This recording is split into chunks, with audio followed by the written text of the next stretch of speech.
வணக்கம். செல்வகுமாரின் மாலை வானிலை ஆய்வறிக்கை. அதிகாரப்பூர்வ வானிலை அறிக்கைக்கு இந்திய வானிலை ஆராய்ச்சித்துறை அறிக்கையை பார்க்கவும். 2026 மார்ச் 22 ஞாயிற்றுக்கிழமை மாலை நிலவர ஆய்வறிக்கை. அதிகரித்தது வெப்பம்.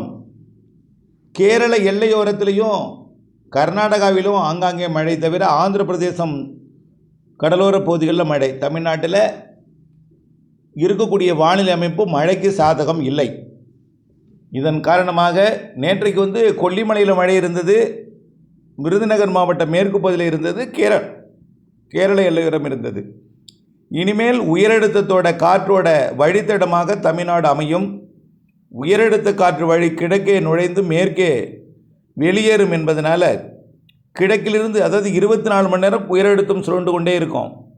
குளிர்காற்று, உயரழுத்தத்தோட காற்று குளிர்காற்று மேலிருந்து குடைபோல் இறங்கும். கடலோரம் தரையை தொடும்.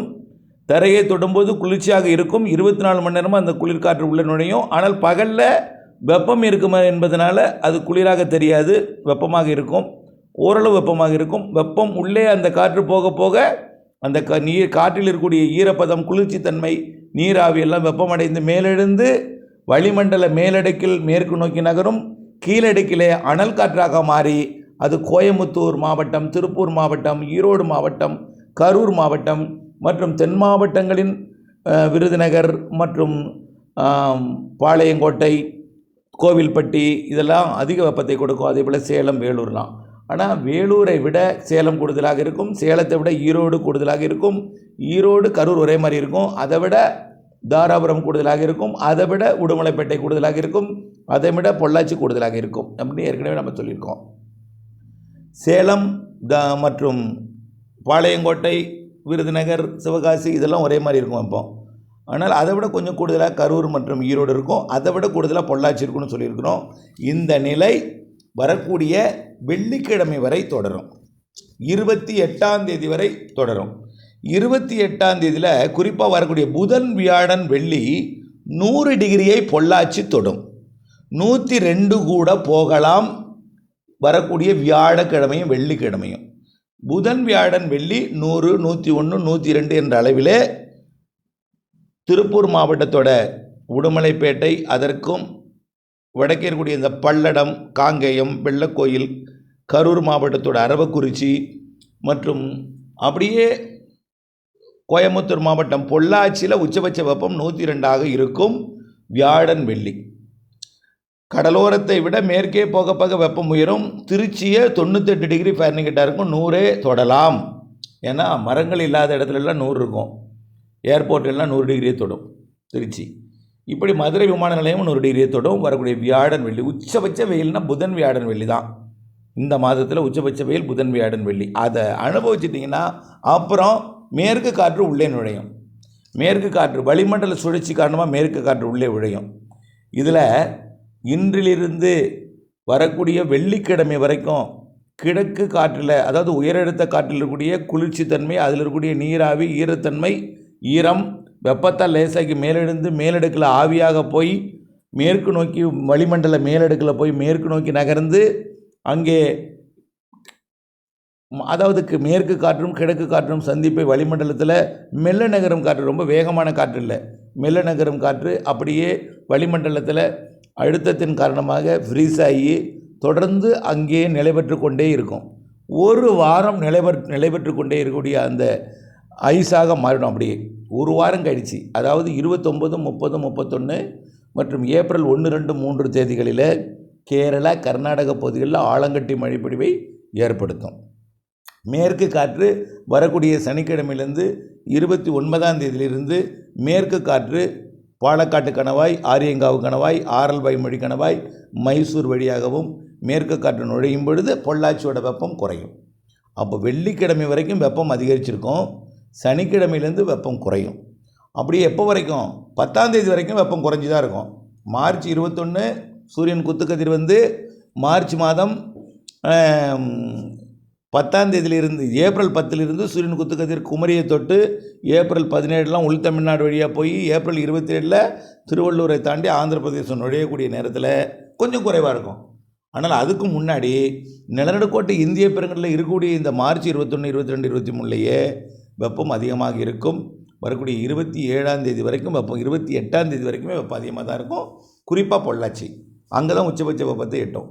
என்ன சார் இது வழக்கத்திற்கு மாறாக இருக்கே, வெப்பம் குறையும்னு சொன்னீங்களே, 102 டிகிரி அதிகரிச்சிருக்கே, இது என்ன வழக்கத்துக்கு மாறாக தானே இருக்குது? ஆமாம், ஆனால் ஏற்கனவே வழக்கமாக ஈரோட்டில் தான் வெப்பம் அதிகமாக இருக்கும். ஆனால் இப்போ பொள்ளாச்சியில் இருக்குது. ஈரோட்டில் இருக்க வேண்டிய 102 டிகிரி பொள்ளாச்சிக்கு மாறுது. ஈரோட்டில் 100 டிகிரி இருக்கும், அது என்ன இல்லை. ஆனால் அதிகபட்ச வெப்பம் கரூர் பரமத்தி மற்றும் கரூர் பரமத்தி வேலூர் இந்த ஈரோட்டில் தான் இருக்கும். அது அப்படியே எங்கே ஷிஃப்ட் ஆகுது? பாலக்காட்டு கணவாயோட வெளியேறும் வழியில், அதை கிழக்கு காற்று வெளியேறும் வழியில் பாலக்காட்டு கணவாய் ஒட்டியுள்ள பொள்ளாச்சி பகுதியில் அதிகரிக்க போகுது. இது 3 நாளைக்கு வரக்கூடிய புதன், வியாழன், வெள்ளி. அது தமிழ்நாட்டில் அதிகபட்ச வெப்பம் 104க்கு மேலே போகாதுன்னு சொன்னோம். ஆனால் இருக்க வேண்டிய இடத்துல இல்லாமல் வேறு இடத்துல அடிக்கிறது. அது வழக்கமாக அந்த ஊருக்கு அது அதிகம். அது அந்த ஊருக்கு இதுவரை இல்லாத வெப்பமாக இருக்கும். புரியுதுங்களா? ஆனால் ஒட்டுமொத்த சராசரி தமிழ்நாட்டினோட வெப்பம் 104க்கு மேலே போகாது. அதுவும் வரக்கூடிய நாட்களில் இந்த ஈரோடு கரூருக்கு உயரும். ஆனால் இந்த பொள்ளாச்சி என்பது இப்போது இந்த வரக்கூடிய சுற்று மட்டும்தான் இருக்கும். அதுக்கப்புறம் அங்கே பொள்ளாச்சிக்கு இருக்காது. ஏன்னா மேற்கு காற்று நுழைய தொடங்கிடும். தெற்கு காற்று நுழைய வரும். அப்புறம் தென்மேற்கு காற்றாக மாறும். அதனால் இப்போ மட்டும் கொஞ்சம் அனுபவித்து தான் ஆகணும் வரக்கூடிய வாரத்தில் இந்த புதன், வியாழன், வெள்ளியை. அதுக்கப்புறம் பார்த்திங்கன்னா சேலம், அதுக்கப்புறம் வேலூர் இங்கே உயர ஆரம்பிச்சிடும். ஏப்ரல் மேலே வேலூர், திருத்தணி இங்கே உயர ஆரம்பிச்சிடும், இங்கே குறைஞ்சிடும். ஆனால் இப்போது வரக்கூடிய ஏப்ரல் இந்த மார்ச் 28ஆம் தேதி வரைக்கும் இந்த பொள்ளாச்சி வெப்பம் நீங்கள் அந்த வழக்கத்துக்கு மாறான வெப்பம் தான், அது நான் ஒத்துக்கிறேன். ஆனால் 104க்கு மேலே தமிழ்நாட்டுக்கு போகாதுன்னோ அதெல்லாம் மாறாது. ஆனால் இங்கே அடிக்க வேண்டிய இடம் இல்லாமல் இன்னொரு இடத்துக்கு போயிருக்கு. அது 102 டிகிரியாக இருக்கும் பொள்ளாச்சி. பிற இடங்கள்லாம் 101, 102 ஆக 101, 100 இப்படி இருக்கும். ஆனால் கடலோர மாவட்டங்களை பொறுத்த வரைக்கும் 96.8, 97, 98 இப்படி தான் இருக்கும். கடலோரம் ரொம்ப கம்மியாக இருக்கும். 95 கூட தான் இருக்கும், 94 கூட இருக்கும் ஃபாரன்ஹீட்டில். கடலோரத்தை விட்டு உள்ளே தஞ்சாவூருக்கு மேற்கே போனால் தான் வெப்பம் அதிகமாகும். திருச்சியிலேருந்து 100 டிகிரி தாண்டும் அந்த 3 நாள் மட்டும், புதன், வியாழன், வெள்ளி. சரி, இப்போ நாளைக்கு எப்படி இருக்கும்? இன்றைக்கி வெப்பத்தோட நாளைக்கு கூடங்க. இன்றைக்கெல்லாம் கடலோரத்தில் 1 டிகிரி நாளைக்கு கூடுதலாக இருக்கும், நாளைக்கு அப்படியே கூட. அப்போ திருச்சியில் 96 இருக்கிறது நாளைக்கு 97 மாறும், அடுத்த நாள் 98 மாறும், அடுத்து 99 மாறும். 100 டிகிரியை நெருங்கும் புதன், வியாழன், வெள்ளி. இந்த புதன், வியாழன், வெள்ளி மட்டும் கொஞ்சம் கூடுதலாக இருக்கும் தமிழ்நாட்டில். அதுக்கப்புறம் மேற்கு காற்று நுழையும். பொள்ளாச்சி வெப்பம் அப்படியே இடம்பெயர்ந்துடும். அங்கே அதிகமாக இருக்கிறப்போ ஈரோடுக்கு வந்துடும். ஈரோடு சேலத்துக்கு மாறிடும். ஏன்னா கிழக்கு மேற்கு காற்று சந்திப்பு அங்கே நடைபெறும். அப்புறம் மழை வந்துடும், இடிமழை வருது. 29ஆம் தேதியிலேருந்து வெப்பச்சலன இடிமழை, ஆலங்கட்டி மழை கர்நாடகாவிலையும் கேரளாவிலையும் இருக்கும். தமிழ்நாட்டில் கேரள எல்லையோரம் தெரிகிறது. 29, 30, 31 மற்றும் ஏப்ரல் 1, 2, 3, 4, 5, 6, 7 கூடயும் இருக்க வாய்ப்பு இருக்குது.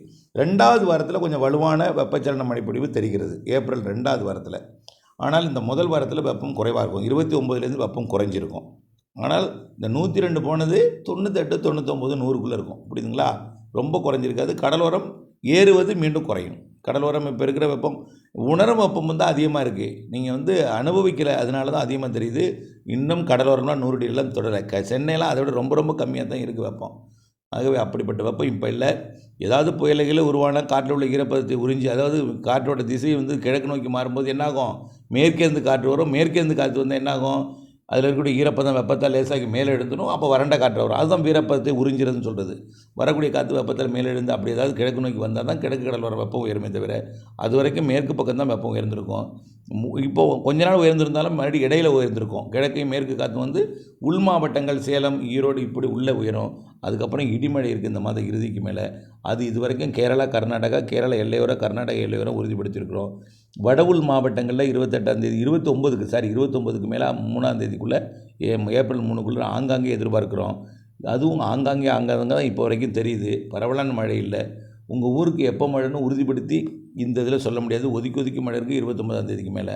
ஆனால் அது கேரள எல்லையோர, கர்நாடக எல்லையோர, வட உள் மாவட்டங்களில் ஒரு சில இடங்களில் இருக்குது. கேரளா, கர்நாடகாவுக்கு பரவலாக தெரியும் இருக்குது. அதுக்கு அடுத்தது 2வது வாரத்தில் இருக்குது. இவையெல்லாம் நம்ம அப்டேட்ஸோடு இணைந்துருங்க.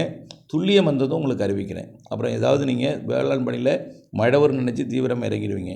அப்டேட்ஸோடு இணைந்துருங்க. அப்டேட்ஸ் பார்த்து பணி செய்து லாபம் அடைந்து அன்போடு கேட்டுக்கொள்கிறேன். நன்றி.